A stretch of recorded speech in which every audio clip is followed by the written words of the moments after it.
que vamos a hacer un inciso. Hemos hecho problemas complicados de dinámica de una sola partícula. Hemos hablado del momento lineal, del momento angular, y podríamos seguir ahora por el camino aplicando únicamente lo que, digamos, la herramienta que vosotros conocéis, que es la mecánica, las leyes de Newton, en mecánica clásica. O sea, que estamos en mecánica clásica con las limitaciones que eso implica acerca de la velocidad de los cuerpos, ¿no? Que no sea muy cercana al porcentaje apreciable de la velocidad de la luz, que no sean distancias muy pequeñas, mecánica cuántica, ¿no? O sea, estamos en mecánica clásica, y dentro de la mecánica clásica, pues tal como la explicó o la planteó Newton para una partícula, y ya veis que hay problemas complicados. Ahora sería dar el paso a sistemas de más de una partícula y aplicarlo, sobre todo interesante para el sólido rígido. Pero quedándonos con la mecánica de Newton, es lo que os estaba diciendo. Pero eso no es, digamos, eso no es todo, ni muchísimo menos. Digamos, hay otros, iba a decir método, no es la palabra método, teorías, que evidentemente son equivalentes, eso os tiene que quedar en la cabeza. Es equivalente a la mecánica que ya conocéis. Explicada o planteada de otra manera distinta. Es equivalente pero distinta. Entonces tiene que tener ventajas, porque si no, ¿para qué vamos a explicarlo? Sí, tiene ventajas a la hora de resolver los problemas. Nuestros problemas, como os había dicho en esta asignatura, es llegar a las ecuaciones del movimiento, describir el movimiento de los cuerpos.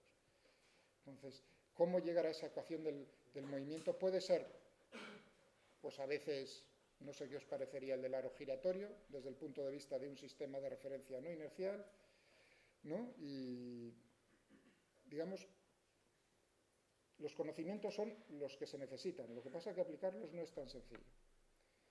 Mientras que si aplicamos, por ejemplo, la dinámica de Lagrange, la mecánica de Lagrange, que es un equivalente, se puede llegar a esas ecuaciones de una manera más sencilla.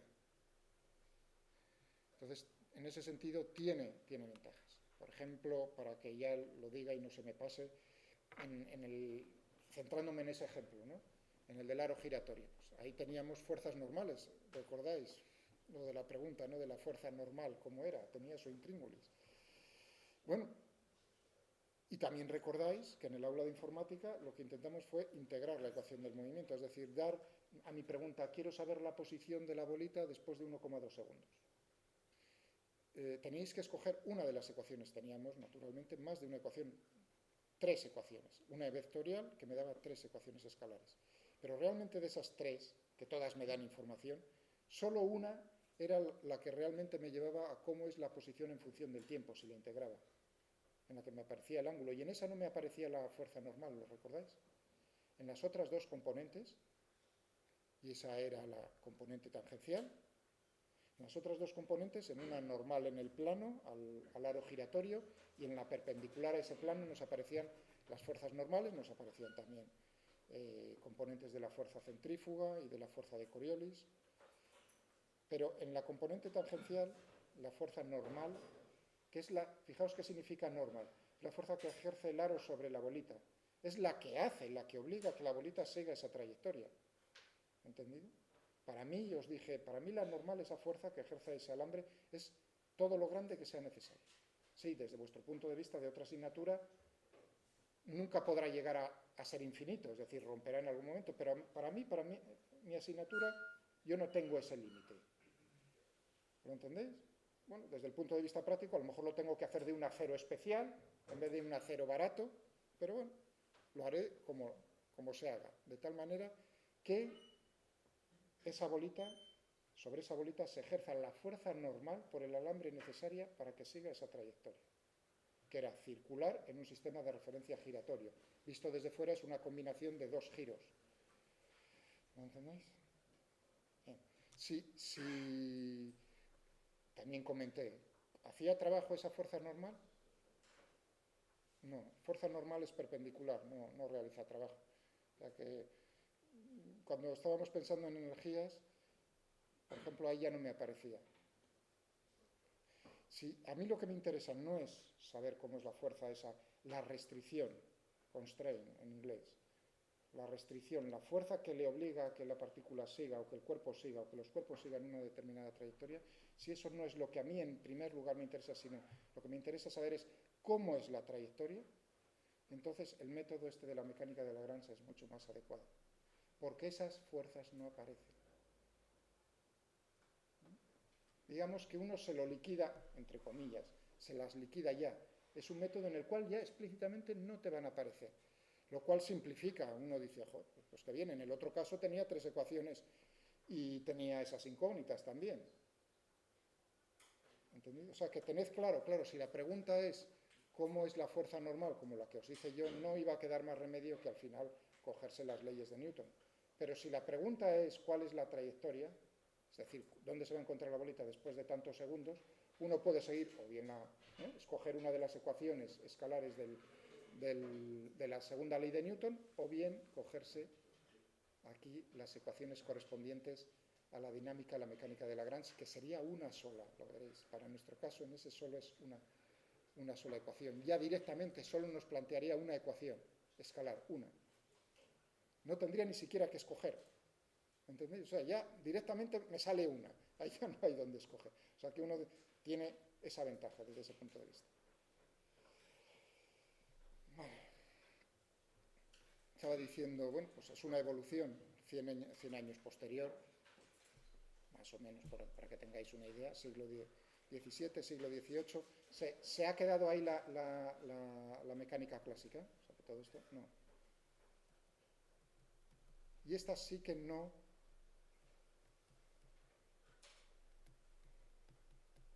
Hamilton. Lagrange creo que era francés o francés-italiano. Hamilton era irlandés, si no me equivoco. Hamilton, no Hamilton.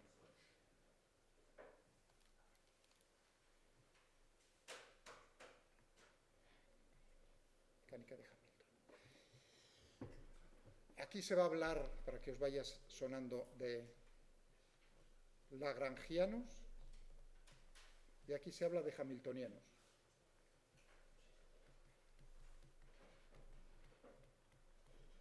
Son funciones, la función lagrangiana y la función de Hamilton.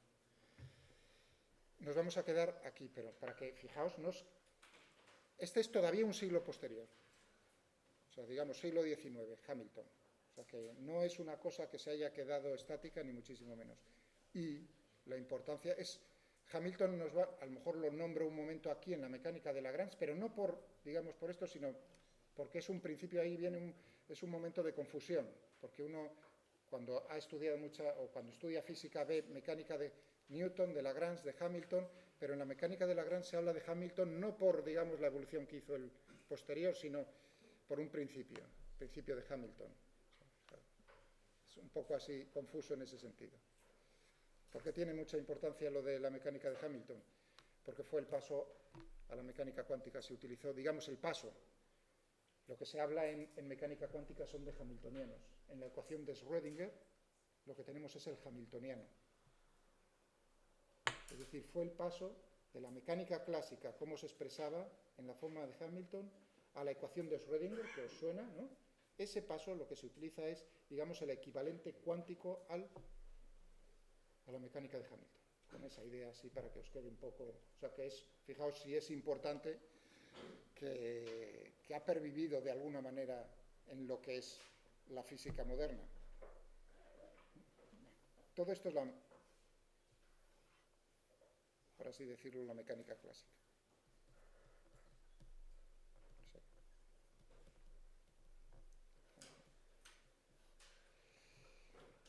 Bien.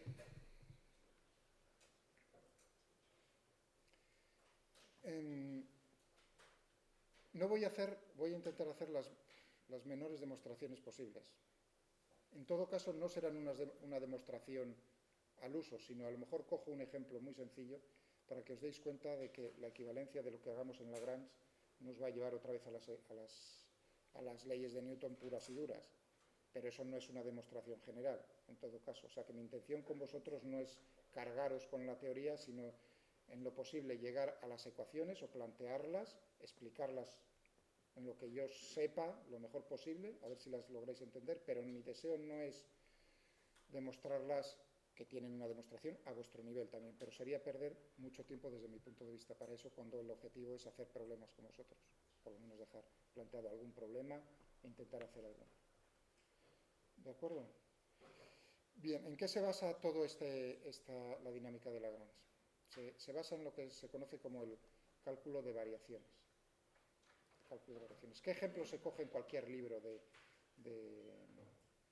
física de este nivel para explicar el problema? O sea, el problema, ¿de acuerdo? O sea, que la base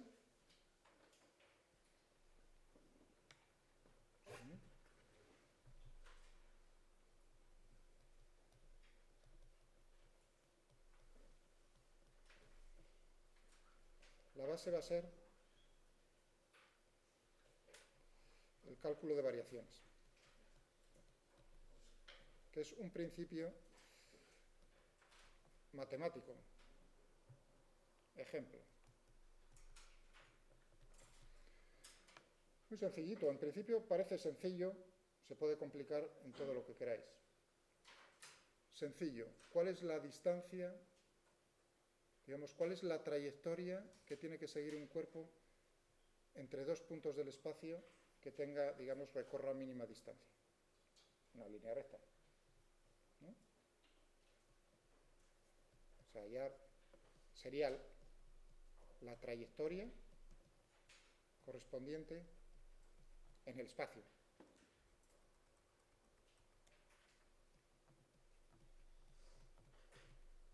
Correspondiente. Fijaos que ya aquí he introducido, desde el punto de las matemáticas no dirían la trayectoria, sino diría cuál es la curva que me da la mínima distancia entre dos puntos en el espacio. Pero yo ya quiero introducir el concepto de trayectoria, porque es de mecánica, física. ¿Entendéis ahí? Sería un problema general, es decir, ¿a qué curva corresponde? Cuidado, con eso. Porque uno está pensando, eso es una chorrada, es una línea recta.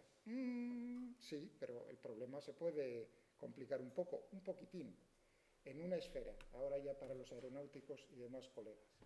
Eso lo saben ellos perfectamente. Y probablemente a lo mejor el resto si lo piensa un segundo. Si yo tengo un avión y tengo que ir desde Madrid a Nueva York, ¿cuál es la trayectoria, la curva? O sea, ahora vuelvo otra vez de la trayectoria del avión. Si queréis, la curva matemática correspondiente a la mínima distancia sobre una esfera. Y uno diría, ya no es una recta, no puede ser una recta porque te hace una... ¿Habéis visto cómo introduzco ahora una restricción? Ahora, a ver si se os queda con eso, hay una restricción en el movimiento del avión, externa. No puedes atravesar la superficie terrestre que es esférica. Lo mismo que en la bolita, en el aro circular, yo le meto esa restricción a la bolita. Pues el equivalente entre... Uno diría, bueno, es un problema un poco más difícil, pero ¿cuál es? Sí, es naturalmente... Hombre, uno diría, no vas a hacer curvas, va a ser una trayectoria, un arco de circunferencia, pero arcos de circunferencia sobre una superficie esférica puede haber más de una lección. Es la correspondiente ¿a qué? A un plano que corte la esfera y que pase por el centro de la esfera.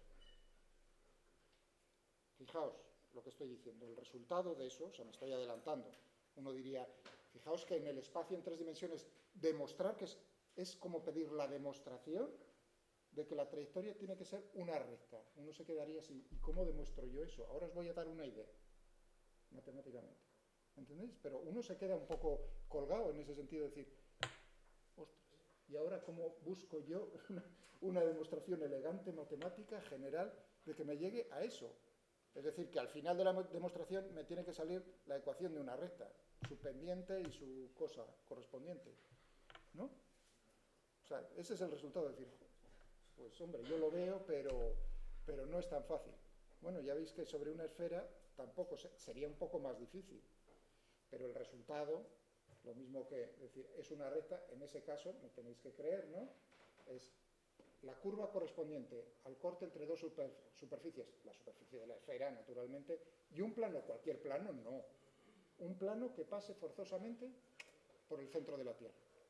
Por eso, si habéis volado a Estados Unidos, sobre todo si voláis a la costa oeste, a San Francisco alguna vez, o Los Ángeles, en vuelo non-stop desde Londres, una cosa de esas, yo no lo he hecho, pero bueno, tengo un hermano que sí lo ha hecho relativamente a menudo. Claro, la trayectoria es muy al norte. Uno ve en el mapa, en una de las proyecciones de los mapas, claro, que no es una esfera, Entonces uno dice, ostras, pero si estás yendo por Groenlandia, o por ejemplo las trayectorias de los misiles balísticos desde Rusia a Estados Unidos o desde Estados Unidos a Rusia son por trayectorias polares. ¿Por qué? Porque evidentemente hay que ser gilipollas para meterle más combustible a un misil de esos, ¿no? Que encarece el asunto y hace que tenga más tiempo de reacción. Al contrario, buscan el camino más, efectivamente, ese es el camino más corto. Y eso diría, bueno, eso lo puedo llegar hasta ver. Uno decir, si mira una esfera en casa y empieza a decir, pues sí, yo creo que lo ve. Ya, y si la superficie es una superficie como ondulada, por ejemplo, el seno de x por y al cuadrado, esa que dibujamos una vez en el aula de informática, la dibujé con vosotros, ¿no? Me parece una ondulada así. Ahora imaginaos que la pregunta, o sea, que estamos esta es la base de la mecánica de Lagrange, pero bueno, ahora ya no sería tan evidente si yo digo, ¿y cuál es la distancia mínima entre dos puntos? Por ejemplo,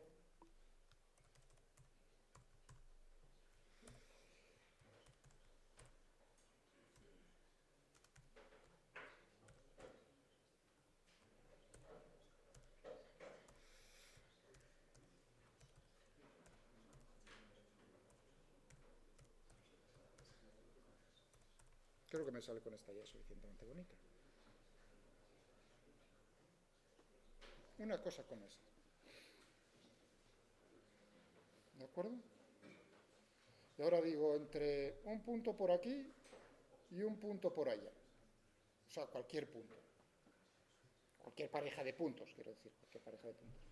Entonces ya, como veis, es un problema que no es evidente, que hay que encontrar la ecuación de la curva, con esa restricción que se tiene que encontrar sobre esa superficie como la que he dibujado yo aquí. ¿Entendéis? O sea, se trata de un problema, entonces, si nosotros estamos pensando en que son trayectorias de cuerpos, pues nos estamos acercando a pensar a que estamos en física, no solo en un problema matemático. Bien. ¿Cómo sería en el caso hallar la trayectoria correspondiente a la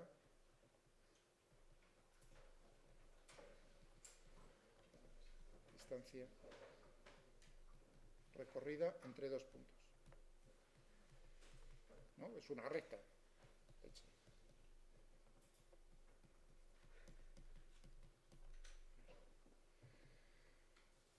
Bueno, tenemos aquí el punto 1 y aquí el punto 2. Trayectorias las hay a patadas.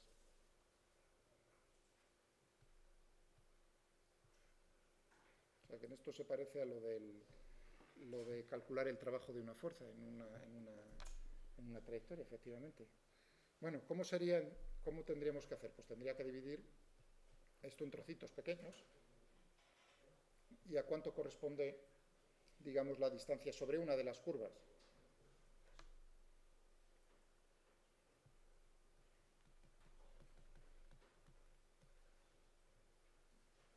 ¿Estamos de acuerdo?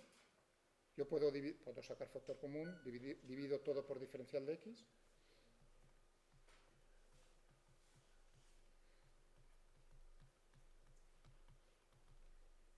No he hecho nada. Eso es cierto. La longitud de toda la curva que estoy cogiendo, esto es general, sería simplemente hacerse la integral, ¿no? La integral, o sea, esto correspondería a un diferencial de s. La integral sería s entre 1 y 2 de 1 más.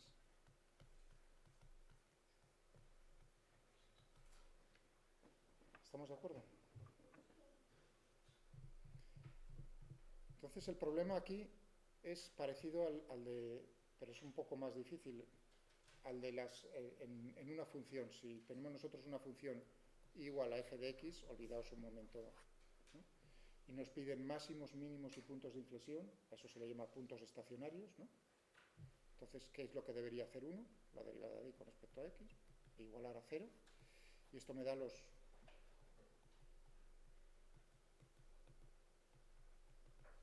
puntos estacionarios. La derivada segunda, o sea, los puntos de equilibrio, ya quiero utilizar lo de estacionario. porque lo vi en los libros que lo utilizan esto, de equilibrio, puntos de inflexión.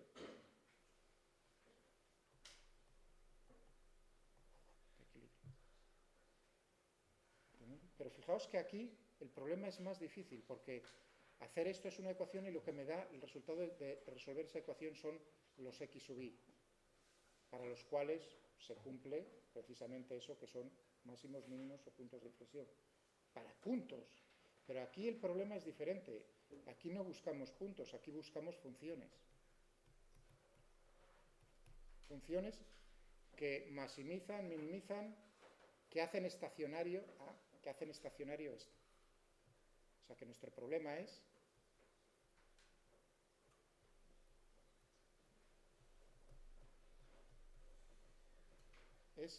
hallar las funciones, si hay más de una, que hacen ese estacionario. ¿Qué quiere decir? O sea, es el mismo sentido como de equilibrio. Si yo cambio, fijaos, si yo tuviese una de las curvas que me hace, pensemos en un mínimo, podría ser un máximo, en un problema en general. Aquí uno está pensando, claro, el resultado tiene que ser el mínimo, porque, ¿no? En este problema uno lo ve directamente, sí, la solución va a ser el mínimo.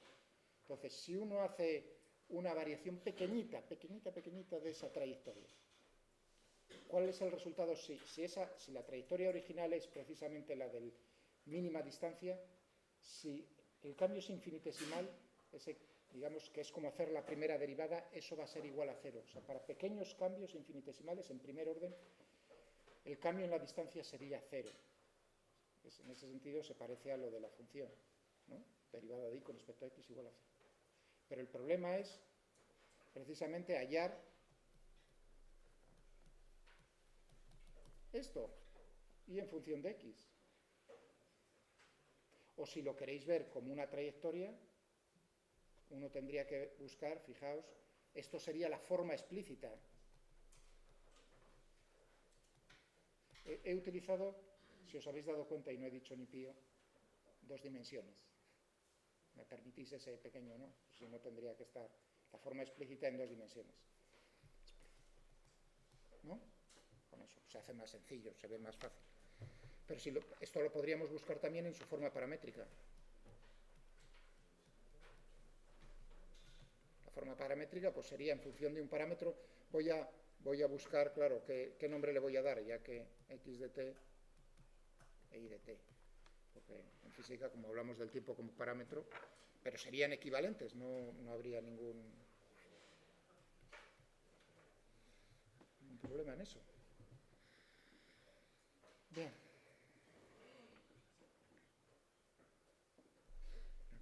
Bueno, pues ese es nuestro problema.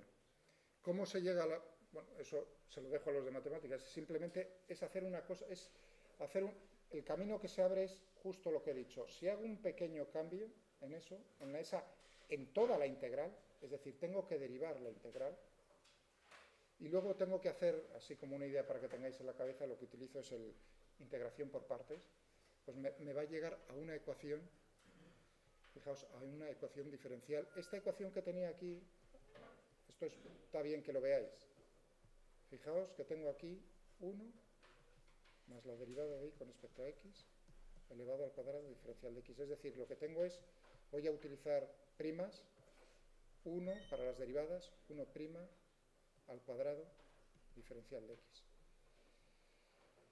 Es decir, que lo que tengo aquí es una función,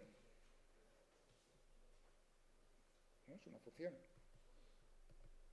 que depende. ¿De qué depende? Hombre, así a la vista, en este caso particular, solo me aparece y'. En este caso particular.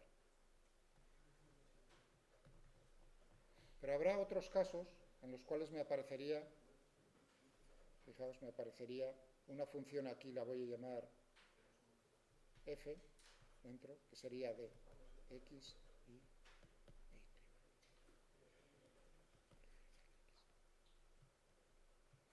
¿Entendéis? O sea, para este caso particular, veis que esa función es una ecuación diferencial, lo que nos va a resultar al final, claro. Lo mismo que en las ecuaciones del movimiento. Bien. Me voy a pasar ya, o sea, esto, puntos suspensivos. Esta es la base, es decir, cómo se llega, y ahora lo voy a hacer para el caso de la mecánica. Cómo se llegaría a puedo poner el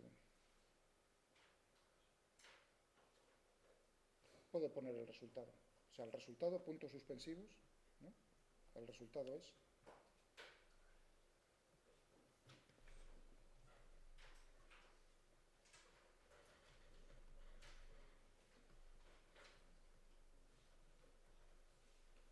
demostrar, y no es demasiado largo. O sea, ¿habéis visto en lo de los puntos cómo se hace? Uno tiene que derivar toda la integral, entonces forzar que eso sea estacionario igual a 0. Para que quede en una forma elegante se utiliza, cuando uno hace, ¿no? Le queda la deriva y le queda otra integral. Se integra por partes. Entonces se llega a lo que yo voy a poner aquí. El resultado sería, utilizando para una función f en general, tendríamos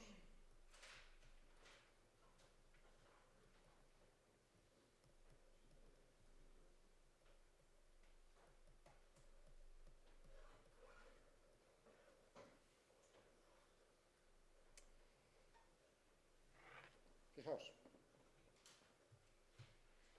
la función f mayúscula, esa que he utilizado, es la función que tenemos dentro de la integral. Para nuestro problema en particular, para este caso particular de la distancia mínima entre dos puntos en el plano, en el espacio bidimensional, teníamos, ¿no?, que f de x e y', ¿qué forma tenía? 1 más y' cuadrado. Solo aparece y', no aparece y, bueno, pues es un caso particular que le vamos a hacer. Es decir, o sea, tanto más sencillo. Aquí a la izquierda lo que tenemos, por lo tanto, es, y tendría que utilizar, perdonad, derivadas parciales. Perdonadme porque no son derivadas lineales, sino derivadas parciales.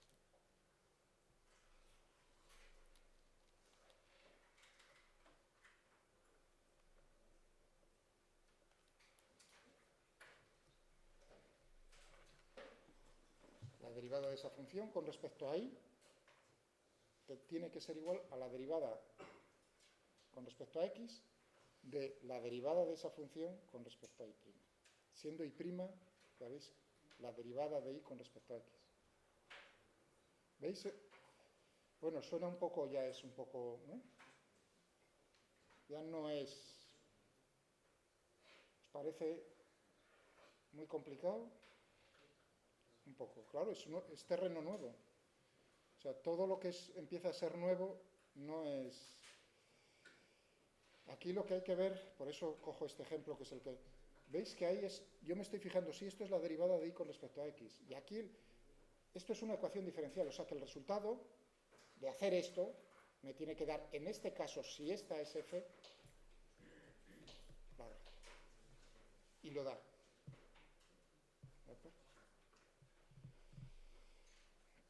Bien. Y ahora pasamos, o sea que la base de todo esto es, como veis, a esto se le llama el cálculo de variaciones. ¿Por qué? Porque lo de variaciones es, tengo una trayectoria y hago una pequeña variación de esa trayectoria. ¿Cómo cambia una función cuando hago un pequeño cambio? Busco aquellas funciones para que esos pequeños cambios sean cero, es decir, que la función sea estacionaria. Claro, y el problema es todavía más complicado, y eso no se hace normalmente porque, sí, se buscan las funciones que son estacionarias, pero ahora viene el problema de decir, uno, levantar la mano y decir, ya, ¿y cómo sabemos si nos va a dar los máximos, los mínimos, estacionario pero máximo, estacionario pero mínimo, estacionario pero punto de inflexión? Habría que buscar la segunda derivada. Y eso ni se os pase, o sea, se queda uno ahí. Uno dice, a la vista, viendo el resultado, viendo el problema, puede, digamos, deducir o concluir si es el mínimo o no es el mínimo, por ejemplo, en el caso este de la distancia entre dos puntos. Bueno, pues una cosa así vamos a tener parecida aquí en la dinámica de Lagrange. En la dinámica de Lagrange tendremos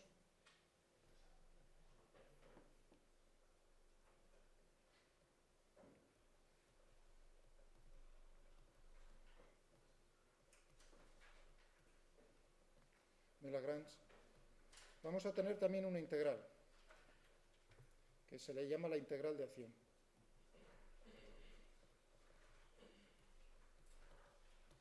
Integral de acción. Va a ser, se utiliza la letra L porque aquí lo que nos aparece es algo que se conoce, es una función que es la función lagrangiana, L mayúscula.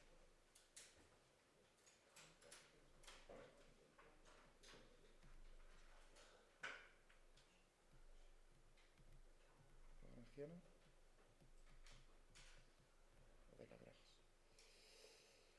Y esta función, pues también entre dos puntos. Ahora estoy pensando en un sistema. Ahora diré, todavía no he dicho cómo construimos esa. Imaginaos, tengo ahí una función y ¿de qué va a depender? Bueno, pues va a depender también de. Pensemos en coordenadas cartesianas,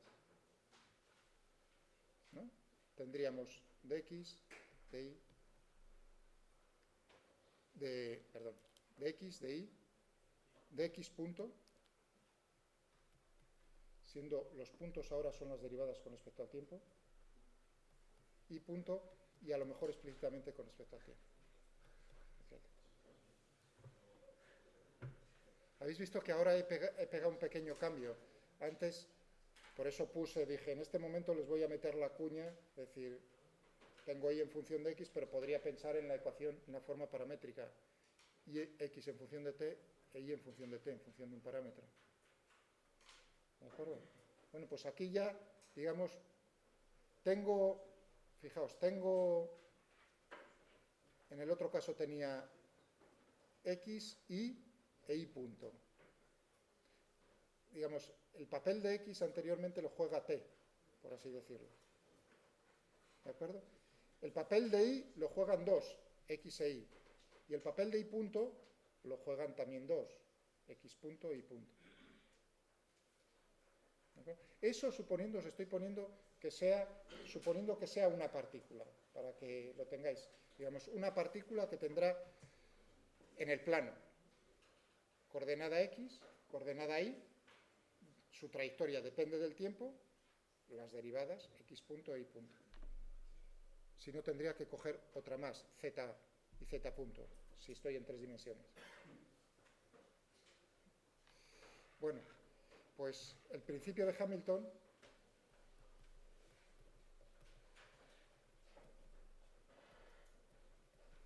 lo que me dice es que la trayectoria que va a seguir el cuerpo entre dos puntos corresponderá a aquella que haga estacionario esta función, la función de Lagrange. Repito, palabra. El principio de Hamilton, o sea, yo construí, ya sé que es un poco desagradable, porque estoy hablando de una función que le doy un nombre, pero todavía no digo cómo la he hecho, ¿no? Pero bueno, va a ser dentro de unos 2 minutos o 3, dentro de poco tiempo, diré, pues la función lagrangiana, la función de Lagrange es esta, la lagrangiana, ¿de acuerdo? La que corresponde. Pero pensad que ya la tenemos. Entonces, la integral de acción es parecido al otro caso, es ver precisamente cómo es, entre comillas, la distancia entre dos puntos. Tendría que hacer una integral de este tipo, que va a depender tanto de la coordenada, si pienso en una partícula en el plano, de la x y y, de sus derivadas con respecto al tiempo, al parámetro, y del tiempo, a lo mejor explícitamente también. Entonces, el principio de Hamilton lo que me dice es que la trayectoria que va a seguir esa partícula corresponderá a la trayectoria para la cual eso es estacionario, esa función lagrangiana.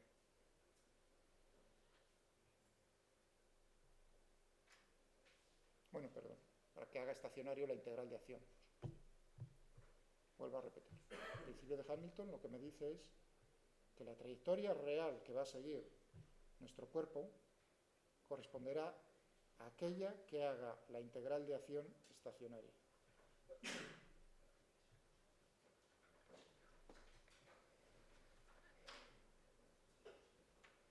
¿No? Bueno, uno tiene que llegar en algún momento a ver que eso corresponde a la segunda ley, efectivamente. Cogeré probablemente lo más sencillo, que es precisamente una partícula en dos dimensiones, para ver que llegamos a la misma ecuación de movimiento. Bueno, pero me queda decir cuál es la ecuación de Lagrange. Perdón, el lagrangiano, la función lagrangiana.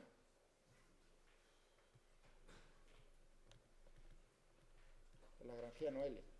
Pues es muy fácil. Por lo menos en teoría es muy fácil. Luego a la hora de en la práctica pues puede ser, dependiendo del problema, el cálculo un poco tedioso o no. Es tan sencillo como la energía cinética. Voy a utilizar T, porque se utiliza mucho en los libros, lo de sub C, T, para la energía cinética.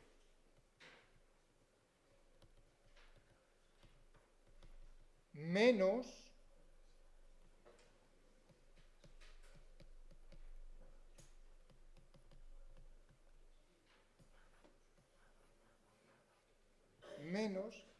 la energía potencial.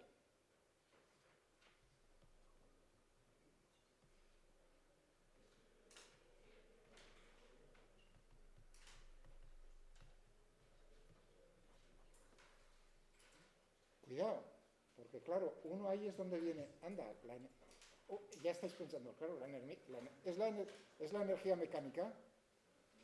No, habéis visto que eso sería T más V. No, aquí lo que tengo es energía cinética menos la energía potencial. ¿De acuerdo? Bien. Estoy haciendo una restricción que para nuestros problemas, ahora en lo que estoy hablando, lo más sencillo es, estoy considerando fuerzas, estamos hablando de cuerpos, ¿no? O sea, ¿qué trayectoria siguen los cuerpos bajo la acción de fuerzas? ¿Esas fuerzas cómo van a ser? Estoy hablando, fijaos que aquí energía potencial son fuerzas conservativas.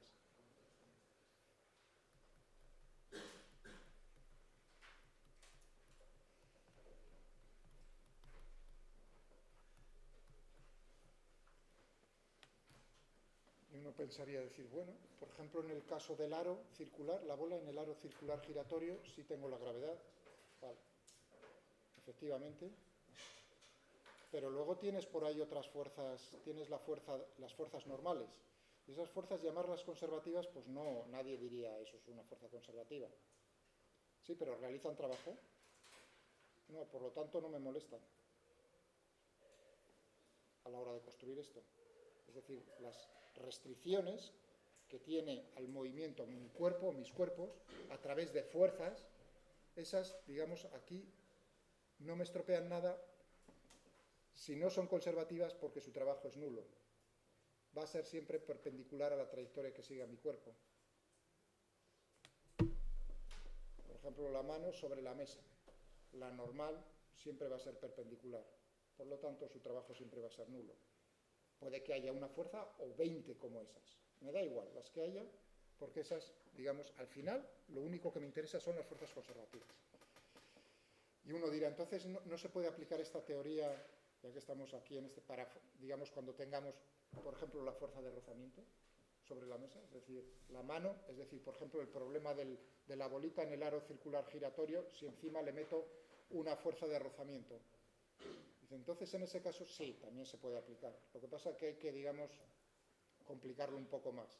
Bueno, vamos a hacerlo lo más sencillo en principio y luego, en todo caso, si llega el caso, que no creo, podríamos complicarlo. ¿De acuerdo? Entonces, ahora estoy hablando entonces de un sistema, de un cuerpo que está sometido a fuerzas, las que realizan trabajo son fuerzas conservativas. Muy bien. Bueno, pues construyo esto. Ah, otra restricción, estaba en la cabeza, falta una restricción. Bueno, hacer esto está chupado. Uno dice, por ejemplo, para una partícula, bajo la acción de la gravedad. Por ejemplo, en el problema ese del aro giratorio, ¿no? Uno piensa, ¿Cuál es la energía cinética? Mira a ver cuál es la velocidad. Ahí viene un pequeño detalle importante en esta teoría. A la hora de construir, buscar esto, ¿cómo tiene que ser el sistema de referencia? Fijaos que por narices en todos los sitios nos sale el sistema de referencia. ¿Es un sistema de referencia inercial o no inercial? Respuesta. Aquí no tenemos elección. A la hora de construir esto, tiene que ser la energía cinética en un sistema de referencia inercial. O sea que restricciones que estoy haciendo.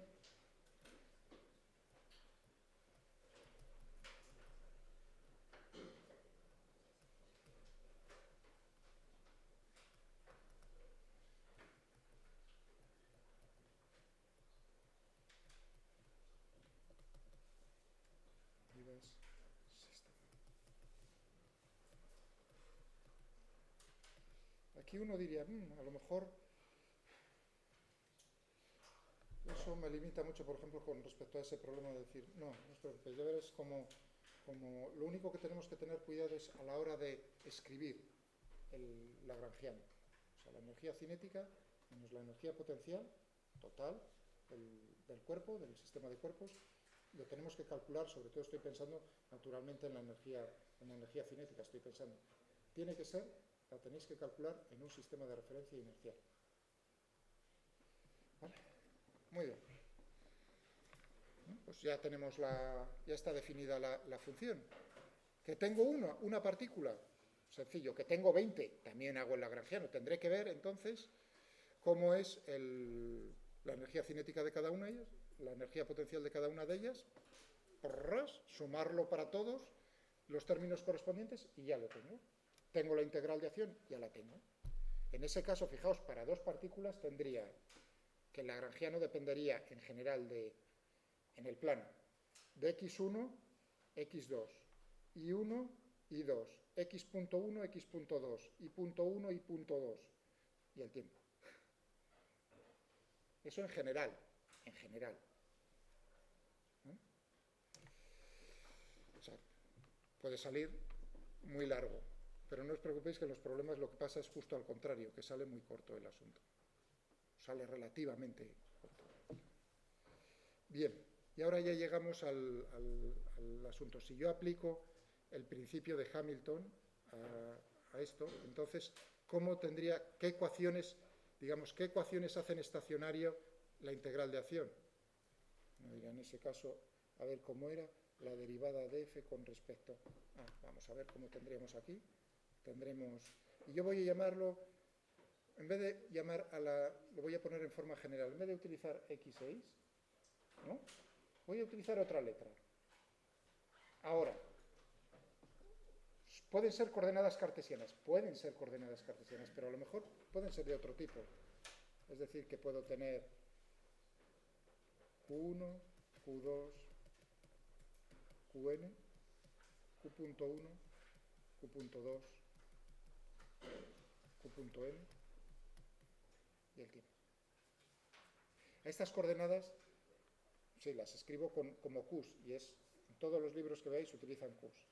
Es decir, que uno puede estar pensando, tengo que utilizar coordenadas cartesianas, y ahí viene lo bonito del asunto.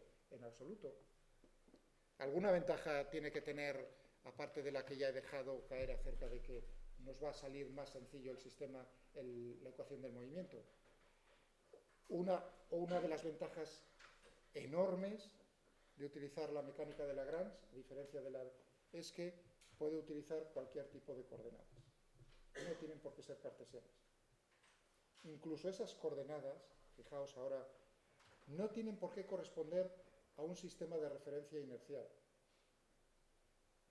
Puede ser en un sistema, por ejemplo, aro circular giratorio. ¿Qué coordenada estaríamos escogiendo? Todo el mundo está pensando en el ángulo. Efectivamente. Pero ese ángulo es en un sistema de referencia giratorio. Es decir, uno pensaría, entonces no me vale.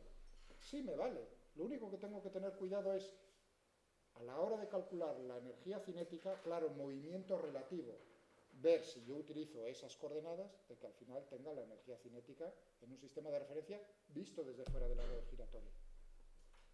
Claro, si yo estoy pensando en medio de la masa por la velocidad al cuadrado, Tendré que tener la velocidad con respecto al aro más la velocidad del aro con respecto a tierra. Eso todo al cuadrado y liquidar. Es decir, la combinación de los dos movimientos. ¿Lo entendéis? ¿En qué sentido tiene cambiar los nombres de las...? En que ahora lo que os quiero hacer ver es que no tiene por qué ser, esa función no tienen por qué ser coordenadas cartesianas. Pueden ser cualquier sistema de coordenadas que tú elijas, el más sencillo. Por ejemplo, en el caso del aro circular giratorio, yo podría escoger X e Y en el plano del aro circular, ¿no? Pero no son independientes. Tengo que meterle una restricción, que X cuadrado más Y cuadrado era igual a R cuadrado. ¿No? ¿Para qué vamos a utilizar eso cuando está pidiendo a gritos utilizar una sola coordenada ya directamente, que es el ángulo? ¿Es cartesiana? No, no es cartesiana. Y no tiene por qué ser polar de algún tipo. O sea, en ese caso, digamos, se ofrece de forma natural el ángulo.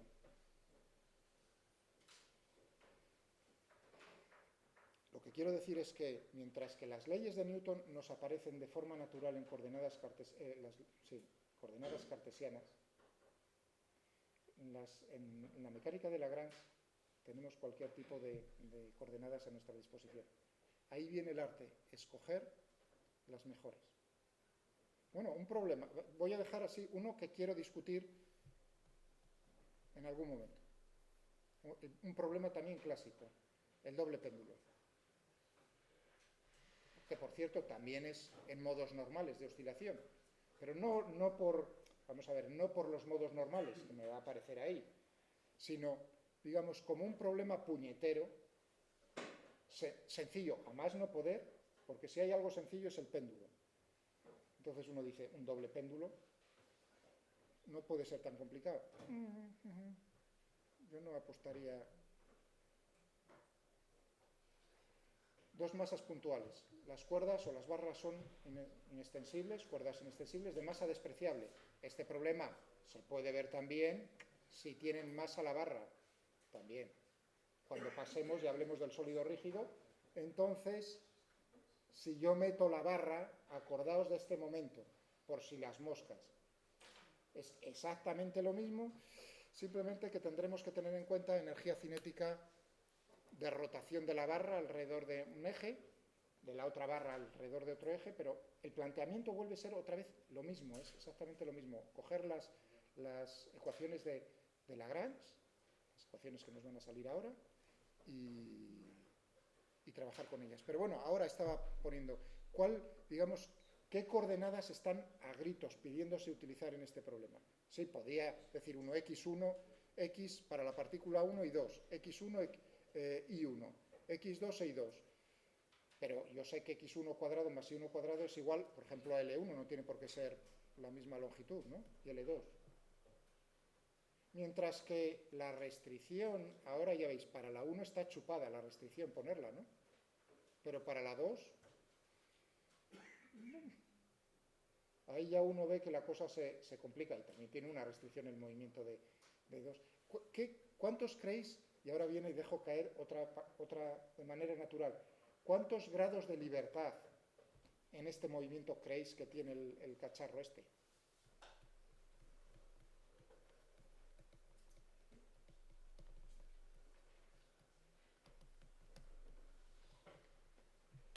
Fijaos, grados de libertad del bolígrafo cuando lo lanzo en el plano, vamos, ¿no? En el plano. ¿Cuántos grados? ¿Cómo se puede mover el bolígrafo en el plano? Tiene 2. O sea, esa es la respuesta. ¿Cómo? Ahí. La pregunta es, ¿cómo se puede mover el cuerpo o los cuerpos?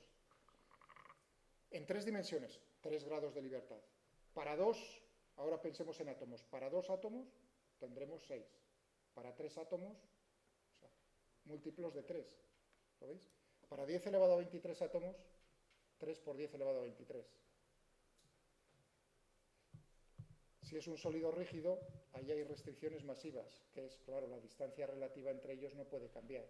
Al final de esos 3 por 10 elevado a 23 me van a quedar solo 6 grados de libertad.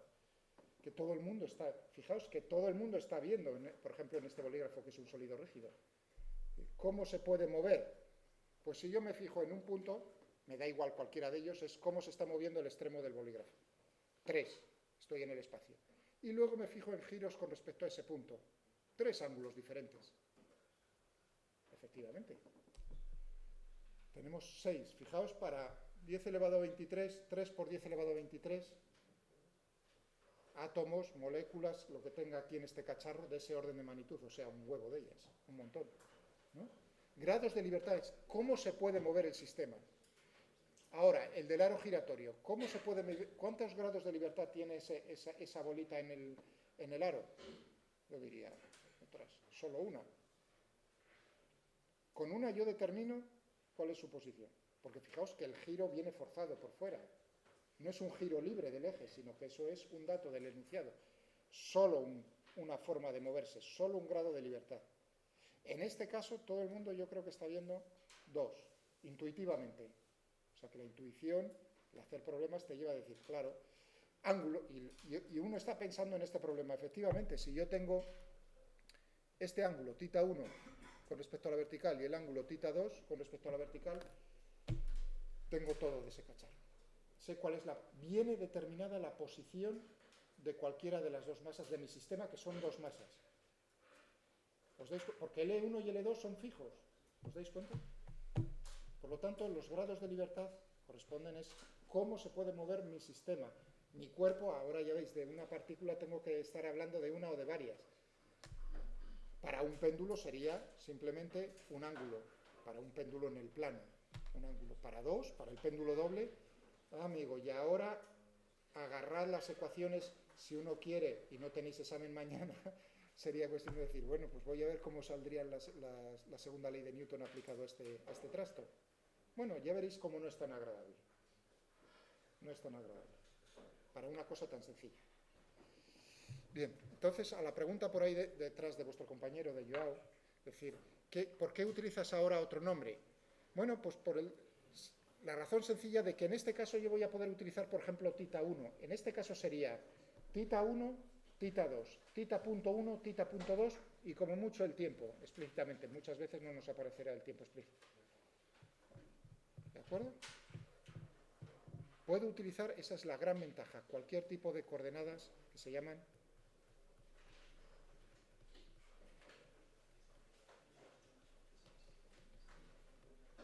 coordenadas generalizadas.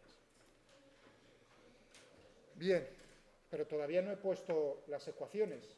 He dicho, tengo el lagrangiano, lo construyo así, tengo la integral de acción y lo que me dice el principio de Hamilton, cosa que no, digamos, me tenéis que, ahora es creer, es decir, que es equivalente a la mecánica de Newton, corresponde la trayectoria de mi sistema, la que va a seguir, a aquella que haga estacionaria la integral de acción del sistema.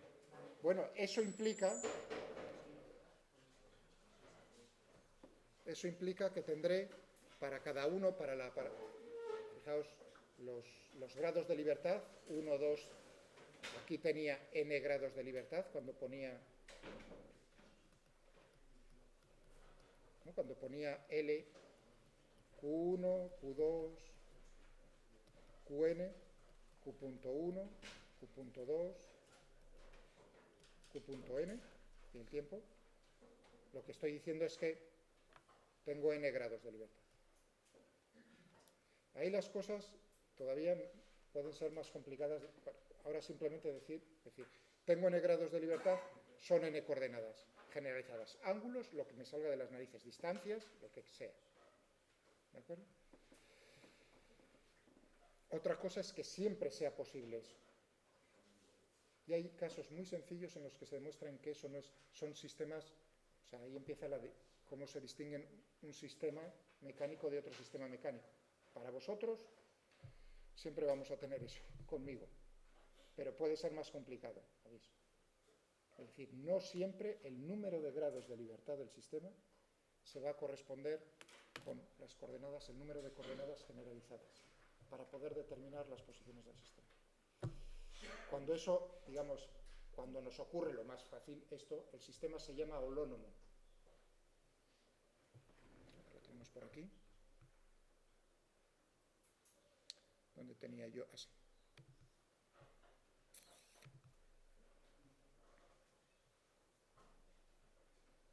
Fijaos, coordenadas generalizadas y grados de libertad. Sistema holónomos en castellano, cristiano. Pues fijaos, un sistema es de ese tipo cuando el número de coordenadas generalizadas independientes sean independientes, si no, no tenemos nada que rascar. Sería como en el caso del péndulo x cuadrado, x e y son independientes. X cuadrado más y cuadrado es igual a r cuadrado, no son independientes, por lo tanto no son dos, por eso, independientes. Requeridas para describir el movimiento del sistema es igual al número de grados de libertad. El ejemplo que se sigue todos los libros, incluso apostaría que ese, que intenté hacerme con él, pero no hay puñetera forma, ese que siguen ahí en el Meet, creo que tenían una edición, me querían mangar los tíos 100 y pico, no merecía la pena. O sea, llegó un momento en que dije, no, o sea, lo siguen allí, pero no es fácil de conseguirlo. El Williams ese fue profesor del MIT, o sea, los apuntes del profe, por así decirlo. Debe estar bien, me he quedado con las ganas, pero bueno, estoy casi seguro, pongo la mano en el fuego a que el ejemplo que pones, lo mismo que en todos los demás libros, que es una esfera sobre una mesa horizontal. Y yo la hago, fijaos, y rueda sin deslizar. Si fuese solo en una dirección, sobre una recta, entonces este problema es también muy sencillo, solo hay un grado de libertad de movimiento. Cuidado, si rueda sin deslizar. Si rueda deslizando hay 2 grados de libertad y 2 coordenadas generalizadas. Pero ahora digo que es todavía más complicado. Yo tengo una canica y la puedo mover. Sí, tiene una restricción, que no puede atravesar, no puede salirse de este plano. Y ahora digo, para que veáis cómo se sigue en ese ejemplo, para demostrar, uno diría, pues, ¿ahí cuántos grados de libertad tengo? Joder, 2. No es un plano, son 2 grados de libertad. Efectivamente, son 2 grados de libertad. ¿No? Ya, pero ¿cuántas coordenadas? Uno diría, pues los ángulos. Si uno hace una trayectoria desde aquí hasta aquí, siguiendo una línea recta, pero luego sigue otra trayectoria diferente, por ejemplo, primero desde aquí hasta aquí y luego hasta aquí, vería como la posición, si yo marco puntos sobre la canica, los puntos no me coinciden en un caso y en el otro. O sea, uno lo ve, ahí dice vuestro, lógicamente, y digo yo, bueno, hay que pensarlo un poco, pero si lo pensáis, incluso si cogéis en casa una esfera de cualquier juguete y lo marquéis con un rotulador, un punto sobre, y hacéis precisamente lo que estoy escogiendo diferentes trayectorias sobre una mesa de la cocina, veréis cómo el punto os queda al final en diferentes posiciones. Esa esfera tiene solo 2 grados de libertad, rueda sin deslizar, solo 2 grados de libertad. Pero las coordenadas que necesitamos para determinar la posición de la esfera totalmente son más. Por lo tanto, no se trata de un sistema de estos. O sea, ya veis como un problema sencillo puede ser puñetero. No va a ser nuestro caso. ¿Vale? Bien. Pero quiero antes de irnos, o sea, ya veis aquí sistemas, bueno, eso ya viene ahí, eso ya lo dejo.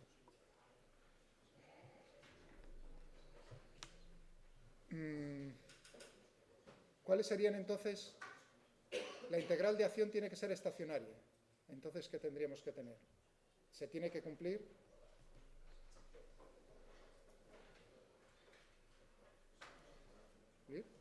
si la integral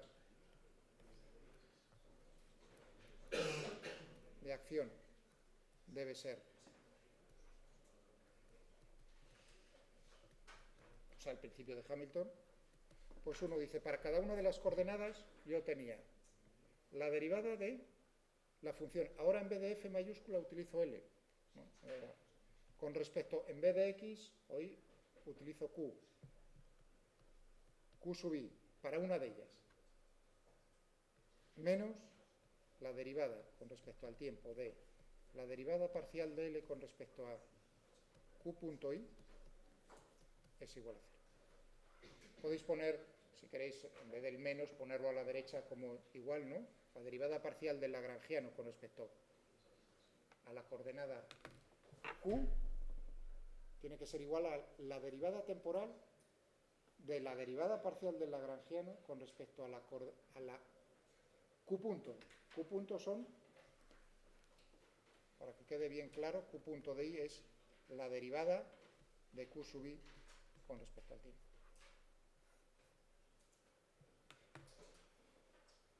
Estas ecuaciones se tienen que cumplir lo mismo que en el caso que os planteaba antes de buscar el K mínimo, la trayectoria o la curva que me dé la mínima distancia. O sea, como veis, la base es el cálculo de variaciones, pero para esta función se le llaman a estas ecuaciones las ecuaciones de Lagrange o de Euler-Lagrange. Vamos a poner a Euler, que era suizo, si no me equivoco. O ecuaciones de Lagrange. Es decir que, como queráis, no pasa nada, ecuaciones de Lagrange, de Euler-Lagrange. Eso sería para vosotros, entonces ahora mentalmente uno tiene que decir, vamos a ver, no te enrollas, o sea, te enrollas, pero bueno, dime en qué momentos, o sea, en qué puntos son muy importantes para mí, Miguel. Pues uno es construir el lagrangiano, con las restricciones que os he dicho, ¿no? Sistema de referencia inercial, eso es importante porque uno puede meter ahí la pata fácilmente. Que son fuerzas conservativas en el potencial, ¿vale? Y ahora, ¿y esto que estas serían las ecuaciones equivalentes a qué? A las leyes de Newton. Exactamente. Es decir, que si yo me cojo, por ejemplo, una partícula que se mueve en un plano bajo la acción de una fuerza que es conservativa, por ejemplo, la gravedad, yo construyo el lagrangiano. Es muy fácil, ¿no? ¿Utilizo qué coordenadas? Son 2 grados de libertad. ¿Qué coordenadas generalizadas, entre comillas, escojo? Coño, escojo las cartesianas. ¿Por qué no voy a escoger? También puedo escoger cartesianas. Ya digo que tiene utilidad. Ahí es donde os estoy diciendo, no tienen por qué ser cartesianas. Eso es la utilidad de esto. En que en muchos casos, por ejemplo en el péndulo doble, uno ve claramente que está pidiendo a gritos los ángulos. Y nos sale más fácil con respecto. No tienen por qué ser cartesianas. Insisto. Bueno, pero podrían ser, por ejemplo, en ese caso. Es decir, que lo único que tendríamos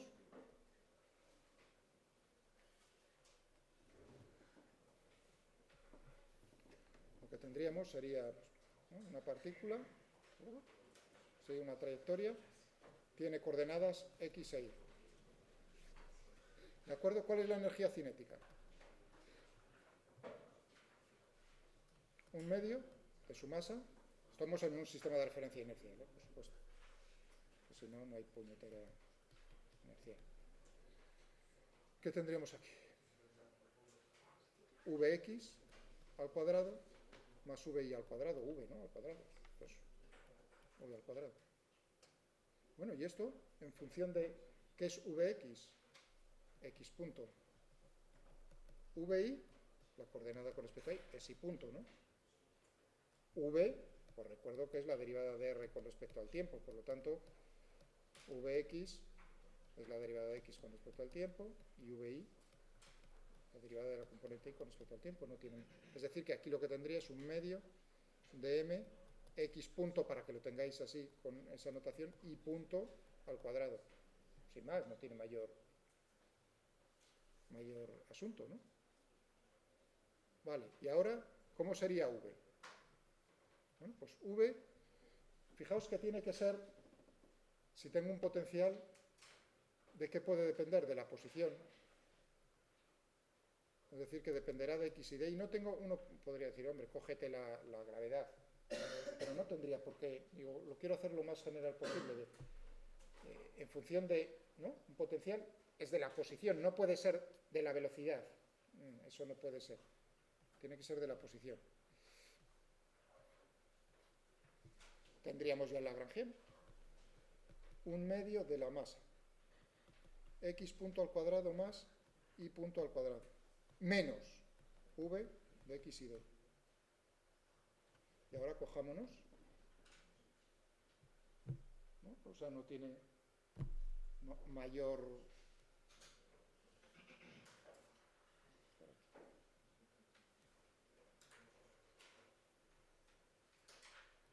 Ahora uno dice... Me quedan 2 minutos. Y ahora uno dice, bueno, tendré Entonces, la derivada de L con respecto a X. La derivada de L, vamos a ser un poco así al principio, decir, pues voy a poniéndomelos y luego los junto. Con respecto a Y. La derivada de L con respecto a X punto. Y la derivada de L con respecto a Y punto. Todo esto. Vamos a ponernos la derivada de L con respecto a X. ¿Dónde tengo? Cuidado. Una cosa es X punto y otra es X.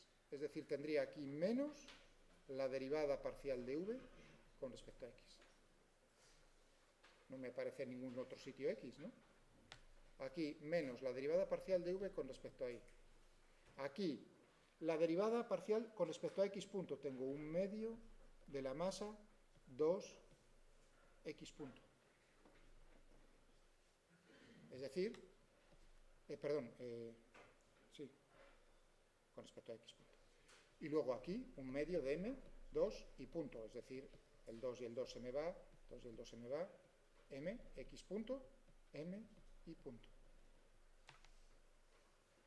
¿Vale? Y ahora digo, a ver qué me sale. Tengo que tener que la derivada temporal con respecto a esto, ya lo puedo escribir aquí, de todo esto. ¿Esto qué será? La derivada de todo esto temporal, la derivada de todo esto con respecto al tiempo, es decir, la derivada de todo esto, la derivada con respecto a todo esto del tiempo. ¿Y esto qué es? La masa es constante, por lo tanto, tendré M, X dos puntos. M y dos puntos.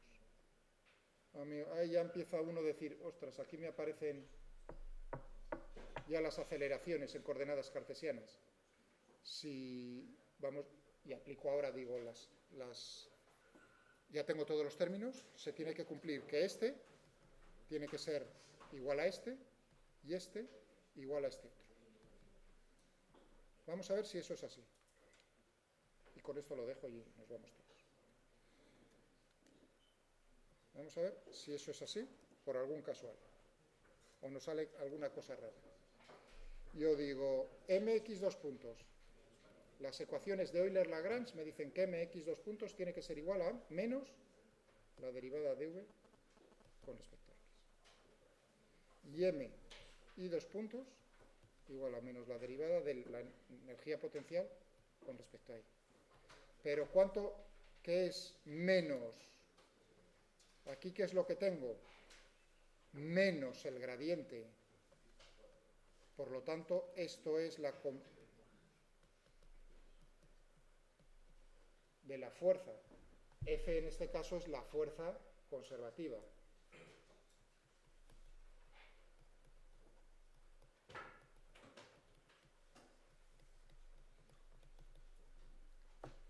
F tiene que ser igual a menos el gradiente del potencial, que es justo lo que tengo yo ahí. O sea que tengo aquí f de x y f de y. La segunda ley de Newton.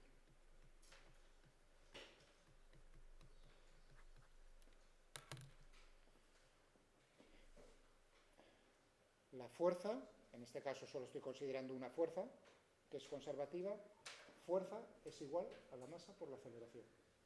Ya digo, esto, cuidado, esto no es una demostración, esto es un juego, en el sentido de, para un pequeño ejemplo, ver que eso es cierto, que se cumple, anda, la mar, pues me sale lo mismo. Y ahora lo único que os digo, y es lo que no, esto tiene una demostración general, para cualquier caso posible, y esa es la que no voy a hacer, porque a mí lo que me interesa es cogerme esta herramienta, o sea, ahora depende de cómo, ahora dependería un poco, tengo alumnos muy interesados en eso, me vienen en tutorías y lo hablamos tranquilamente, pero yo creo que desde vuestro punto de vista es, o cogéis un libro, es decir, bueno, supongamos que eso es cierto, a ver cuáles son, segundo caso, pensad, ahora digamos, cuando tengáis la cabeza un poco libre, después de lo de circuitos, oye, ¿cómo sería el siguiente caso para un péndulo simple? Un péndulo simple. Y luego, segundo caso, para el aro circular, la bola en el aro circular giratorio. gaussiano, obtener las ecuaciones de Lagrange y ver qué es lo que obtenemos en el caso de, por ejemplo, del aro circular y si coincide con lo que teníamos.